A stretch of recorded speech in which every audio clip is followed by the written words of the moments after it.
Matt, welcome to London. First impressions?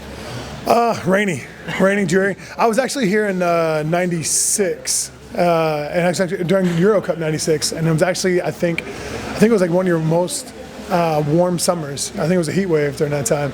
So this is a mild difference compared to what I experienced the first time. Obviously, 3-week turnaround from your last fight. What have the last 3 weeks been for you? Heavily cardio, a lot more wrestling, kind of making sure my body stayed in shape.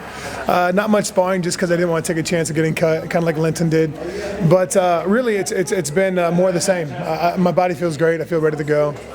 It's the way it is, brother. Obviously, you got medically cleared, so there's no issues there, from any, medical advice and stuff like that. But did you at least appreciate the concern the MMA community had for you fighting after getting knocked down in that fight? Yeah, but I found it really highly hypocritical, actually. From my time when I was on Ultimate Fighter, I had a slobber knocker with Scott Junk, and I felt like I had a little bit of mush head with that. And then I was supposed to fight a week later, and everybody's calling me a pussy and everything else under the sun. And then, a couple weeks later, or fast forward a couple of years, I pass all my neurological tests, all my concussion exams, all my everything, and I'm saying I'm fine, and then I'm called, and everybody's like exponentially worried about me and whatever else. I just found it remarkably hypocritical. Maybe that's a sign of progression in our society of 7 years, period. But I think that people find something to be outraged by all the time, and I think it's just a crock of shit. I appreciate it, and I appreciate the good intent. But for those that are just looking for something to be outraged, find something else. I'm not that guy. How was your overall experience making your Bellator debut? I thought it was nice, actually. It was a different world for sure. It was a couple different experiences, but I felt that the professionalism was roughly the same, minus obviously a couple of degrees of separation here and there. But I was impressed. I thought that Mr. Coker did a really good job as far as putting on a good show, and I thought that the Bellator production team behind it, I thought did a fantastic job with everything they did. So going into this fight on Saturday, you're fighting Oli Thompson. What did you think of him as your next opponent going into this fight? He's just a guy. That's all. That's why I think of him. That's why I still think of him. Did you know much about him? I knew he lifted heavy things off the floor, and carried them around. For people like doing that, that's awesome. But to me, that shit's heavy. I don't want to do that. So I'm good for him. Going back to the Ultimate Fighter, obviously Kimbo Slice was meant to headline this card. Yeah. Can you just share thoughts, memories, how he'll be remembered, given the fact that he was meant to fight this fight Saturday night? It's really unfortunate that everything happened with him.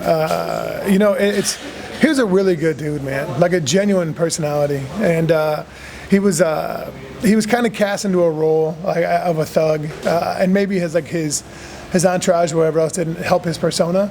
But I think that as a person, he was a really good dude. He was a loving, doting father, was a good husband, and it's unfortunate. I hope that he was able to put away enough money to keep his family safe and secure going forwards.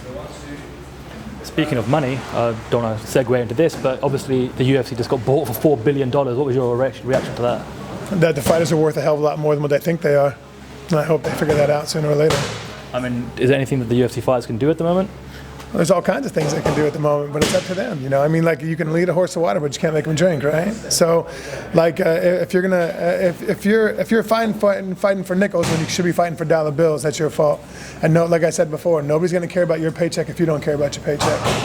Did that help you coming into this fight, knowing that I would like to think that you're getting paid more than you would be if you was currently fighting for the other organisation? Did that help you make the decision to take this second fight so soon after? No, not at all. I say all the time, I've said it my entire life, my entire career, that I want to be as active as possible. I'm 37, I'll be 38 soon. And the wheels are going to fall off, and I don't want the wheels falling off while I'm sitting on the sidelines, and that's the way I really feel. And I'm spry, I'm healthy, man. I look good, So let me be out there and be the ham that I am, be the entertainer that I am. Don't keep me on the shelf. So what did you do differently in the lead up to this fight, considering that in effect you had back-to-back camps? Was there anything different you did apart from the cardio you mentioned? Yeah, it was more the same. Just make sure I ride my bike as much as possible. That's how I ride. That's how I do my cardio and get my cardio in, is by riding a bike, like a racing bike or a street bike. And really that was it. Like I just made sure I didn't get punched in the face. Made sure, and even if I did a little bit of mush head, just make sure that everything was cleared out. All the cobwebs are gone by that time.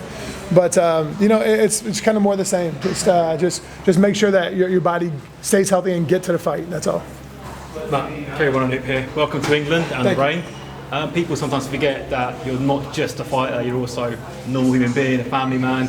Your boy is behind us right now. Yeah. What's it like traveling the world with your family and young ones, and how they look up to you compared to when you were younger? It's actually a great feeling that he's finally, my oldest Jacob, is finally old enough to be able to come on these trips with me and to kind of experience the world. Like after this fight, win or lose, regardless of what happens, we're going to jump over to Scotland, then Ireland, and then head over to Iceland for a handful of days. And I just wanted to be able for him to enjoy and experience that and see like what my life is like on a regular basis. He knows, like I really have a really interesting split life. I have a life where I live in a town of 30,000 people where my career is kind of shunned and not spoken about because it's an academic area. And then I have a life where I travel the world and do all kinds of crazy, awesome shit, and they're really completely separate. And my children know my life on camera, but they don't know my life in person.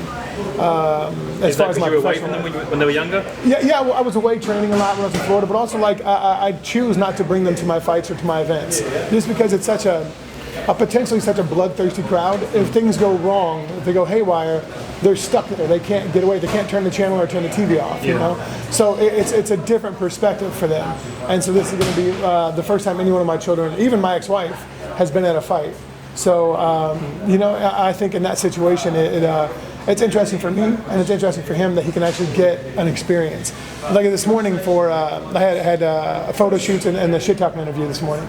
And so he was sleeping through it, but if he was able to wake up in time, I would have brought him down to that so he could see how it goes, the production side of stuff, and kind of see the questions they ask, how they pose it, and how you re-answer stuff. Just kind of get like media training on a personal level. Yeah, on the subject of media training, you're quite the media darling in the offensive the last couple of months over there at stateside. Yeah. Obviously, there was your last fight, which some might have questions about how you're going to deal with Oli Thompson's power. You mentioned that you know he used to lift heavy stuff. Yeah. But Oli Thompson, fighter, how much do you know about his fighting career? I know enough about it. I know my coaches watch a significant amount. For me, it doesn't really matter. I'm the variable, not him. So I do what I do, and I don't have to play with any shiny new toys that I did in my Carl fight, which got me dropped. I switched right-handed in the middle of that fight, or 29 seconds into the fight, I switched right-handed and got dropped in 31 seconds. So I think that just stay with what got me here, stay left-handed, and give Ollie fits. That's all there is to it until he decides he wants to quit. Obviously, growing up in America, you guys have wrestling in your schooling system, so that's obviously comes very natural to you. With Ollie, is there anything you might, thinking that he's British, might take him down, mess him around the floor, or just stand with him and trade? I'm a stand-up guy. I throw center blocks. So if somebody wants to trade off with me, cool, I'll go out on my sword. I'll go out on my shield. Doesn't matter to me. Because the UK fans will love it if you stand and trade, especially with Ollie, because he bangs people out. I tried one takedown in my career. I will never try another takedown again unless something goes horribly haywire wrong. Yeah. And I don't foresee that happening. Well, you confident of any particular round you're going to finish him in? No, I'm just going to put hands on until he decides to quit. One last question. Obviously, you were hanging out with Joe Schilling quite a bit the last event. It didn't quite go his way. Yeah. What are your thoughts on his fight that he had? On his what? On his rematch from the last fight, his last loss. Dynamite 2. Yeah, I think Joe's a professional. Joe chose to fight that fight the way he did, and he went out on his shield. I respect him. He's a friend of mine, and that's the way. That's the way he wanted to approach it, and I'm proud of him. Yeah, he's unlucky. It's just one of those things that's happened. Also, Kevin Ross went the distance. I interviewed Kevin before that fight. What do you think of Kevin's performance there? I think Kevin's a technician and he's a hell of a fighter. I think he's got a firm grasp on everything that he's doing as far as his profession, and I think that he's a treat for the fans to watch. Obviously, some of the fighters, the British fighters, they come from a stand-up background. Yeah. And the UK, especially in our Thai scene, it's very strong. It's up there with the best in the world. How much, when you transfer stand-up compared to MMA, with what Bellator did with the Dynamite events in the US, how has that been perceived by putting on a handful of kickboxing fights in the middle of an MMA fight? How are you finding that the American public are dealing with that and learning from that exposure? I don't know. I haven't had a whole lot of exposure to it, and I haven't had a chance to kind of really sit back and analyze or address or talk to people about it because I went from one camp to another. So I kind of go in my own little world when I'm training for a fight. So I don't know. I think I'd have a better answer in a month or two after this one, unless I'm fighting immediately again. Cool. How's the broadcasting going for you? You've obviously done some, K1, broadcasting for Bellator. How's that going for you? I don't know. It's up to you guys to tell me how it's going. Like, I know I speak too fast sometimes, and I'm rather excitable. So, but I think that's kind of my brand. I'm not a cookie cutter guy. I'm an emotional, somewhat knowledgeable person that can spew out a whole bunch of words per minute. So maybe I slow that down to keep my personality. I don't know. I think it's up to you guys to tell me how I'm doing. Is that the future for the long term after your career's over, do you reckon? I mean, sure. Maybe I'll. If I could easily be out of the limelight for the rest of my life and just be dad. I could be a firefighter at Purdue University that has no age limit, and I could just be home all the time. So it doesn't really matter. I'm fortunate where I've been blessed with some talents, and if things work out where I can capitalize on that, sure. And I don't lose events and opportunities and situations with my kids, then yeah, I'm diggity down. Sounds great. But I won't sacrifice time with my babies anymore. I did that long enough already. So putting your analyst hat on for a second, how do you break down the main event between Douglas Lima and Paul Daly? I think that's pretty interesting. I think that Lima's had a long layoff. I think Paul Daly's is obviously got thunder in his hands.